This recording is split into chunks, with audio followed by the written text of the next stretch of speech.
Historia de Charles de Bonchamps tras la Revolución Francesa. ¿Una decisión noble o hipócrita? ¿Qué cuenta la historia? Charles de Bonchamps fue un militar francés y marqués de Bonchamps.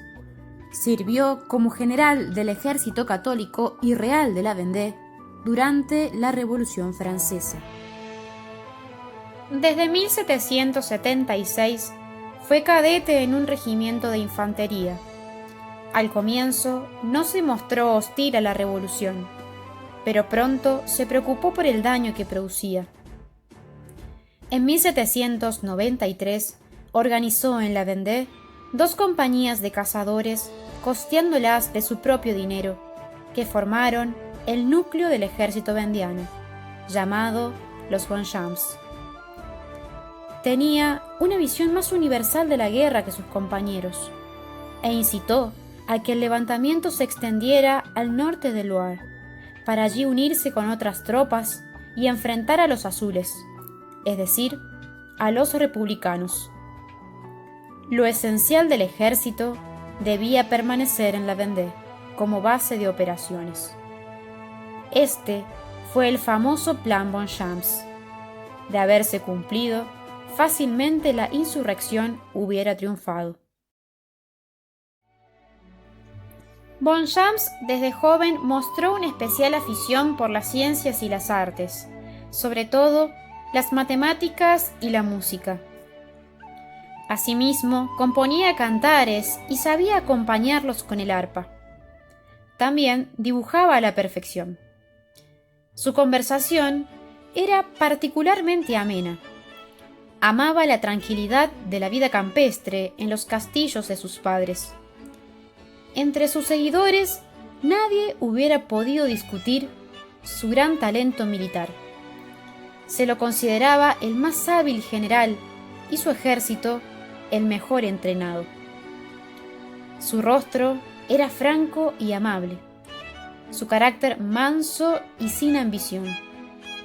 Sus hombres le tenían rendida confianza. Lo único que le echaban en cara era que, como general, se exponía en exceso. Pero al parecer obraba así más por cálculo que por temeridad, ya que conocía muy bien a los vendianos, que tanto valoraban la ejemplaridad del coraje. Esto hizo que en varias ocasiones resultara herido. Sin embargo, la autoridad que ejercía sobre los soldados era total. El plan Bonchamps, con el paso del tiempo, se fue desempeñando satisfactoriamente, a tal punto que pudieron llegar a capturar a 5.000 prisioneros de guerra. Luego de la derrota de Juliette, decidieron pasar el Loire. Pero previamente se preguntaron, ¿qué hacer con los prisioneros? Eran 5.000, entre los cuales había soldados intrépidos, pero también incendiarios y asesinos. ¿Qué hacer? ¿Soltarlos? En dicho caso, ¿no irían a engrosar la fila de los azules? ¿Llevarlos al otro lado del Loire? Imposible. Hay que fusilarlos, opinó el jefe de su custodia. Hay que fusilarlos, repitió la multitud. Han incendiado nuestras casas, deshonrado a nuestras mujeres, degollado a nuestros hijos. Si ellos no estuviesen, nos matarían. ¡A muerte! ¡A muerte! Pusieron entonces cañones en la puerta de la iglesia donde aquellos estaban detenidos. Los jefes se reunieron y coincidieron con sus subordinados. Bonchamps se alojaba en una casa cercana, encontrándose muy grave y prácticamente moribundo.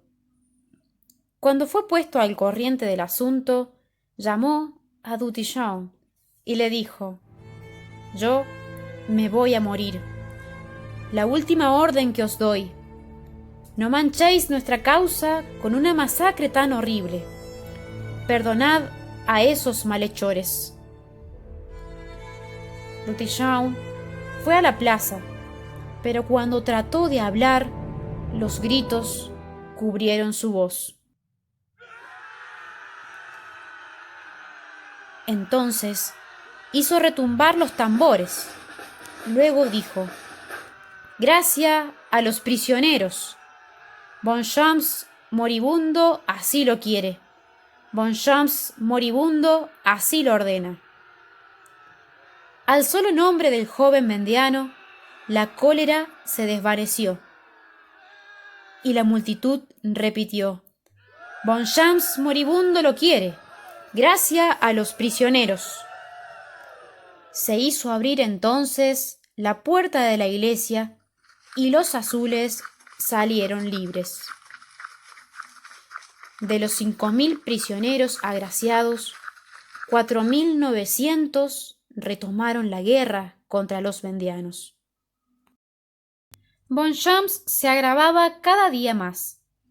Entonces los suyos lo llevaron con enorme respeto a la otra orilla y lo alojaron en la cabaña de un pescador. Llegó luego un sacerdote, quien después de darle el viático, lo exhortó a la confianza. «Yo me atrevo a contar con la misericordia de Dios», exclamó Bonchamps. «No he combatido por la gloria humana. Si no he podido volver a erigir los altares y el trono, por lo menos los he defendido. He servido a Dios, a mi rey, a mi patria. He sabido perdonar».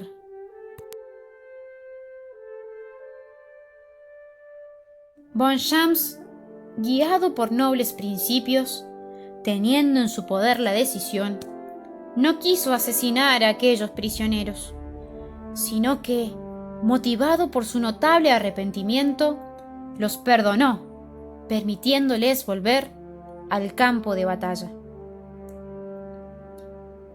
Sin embargo, algunos días más tarde, los mismos prisioneros puestos en libertad, es decir, los azules republicanos, ignoraron tal acto de nobleza que los de Bonchamps habían tenido con ellos y decidieron arrojar aún vivos a una cisterna 27 carretas de heridos vendianos juntados en el campo de batalla de Juillet. ¿Cuál fue la reacción de los azules ante aquel gesto?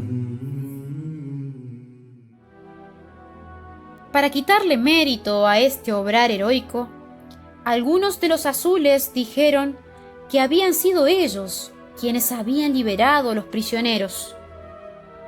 Otros, más cínicos, afectaron indignarse como si se hubiese tratado de una hipocresía de Bonchamps. Uno de ellos, llamado Merlin de Tonville, representante del pueblo, declaró: «Los cobardes enemigos de la nación, según se dice, han perdido a más de 4.000 de los nuestros. Algunos se dejan conmover por este rasgo de increíble hipocresía. Yo se lo he explicado a los soldados y ellos han comprendido pronto que no debían ningún agradecimiento a los de Bonchamps. Como la nación no está todavía a la altura de nuestro sentimiento patriótico, vosotros obréis sabiamente, no diciendo ni una sola palabra sobre tal indignidad. Hombres libres que aceptan la vida de manos de los esclavos. Eso no es revolucionario. Hay que sepultar en el olvido esta desgraciada acción. Los Bonchamps no tienen tiempo de escribir o de hacer diarios. Eso se olvidará como tantas otras cosas». A todos los oyentes, he aquí cómo se practica la memoria falseada, para que las nuevas generaciones nada sepan de la verdad histórica. Fue el primer memoricidio de la historia, el primer intento de matar su memoria. Con la muerte de Bonchamps, no solo la Vendée perdió al general que la condujo de victoria en victoria, y que sabía entusiasmar a sus hombres para que realicen acciones admirables, sino que también la verdad de aquel suceso histórico. Esta decisión de Beauchamp se la ha visto como un error. Quizás lo haya sido desde un punto de vista puramente militar. Pero para él se trataba de una guerra cristiana, regida por la caridad, y solo a la luz de la fe se puede comprender. Gracias a Dios, su mujer, la marquesa de Beauchamp, es que hoy contamos sus tan valiosas memorias.